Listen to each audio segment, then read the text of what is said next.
Massa yang terdiri dari mahasiswa ini mendatangi kantor DPR Aceh menyampaikan aspirasi, meminta Presiden membatalkan surat keputusan perpanjangan masa jabatan Ahmad Marzuki sebagai pejabat Gubernur Aceh.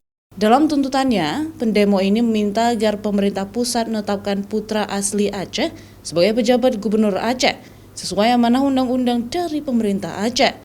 Para pendemo juga mendesak DPRA agar membuat sidang istimewa hak angket pemakzulan terhadap Ahmad Marzuki sebagai PJ Gubernur Aceh yang baru saja diperpanjang oleh Presiden. Selama setahun Ahmad Marzuki memimpin Aceh, kita sudah melihat secara fakta, secara nyata Ahmad Marzuki tidak bisa mengurus Aceh. Kan bisa DPR mengusulkan nama baru. Kenapa mereka menetapkan dua nama di sana di pusat tanpa persetujuan dari DPR? Ini sangat mengecewakan rakyat Aceh. Para pendemo juga meminta anggota dewan untuk bisa berdialog dengan mereka.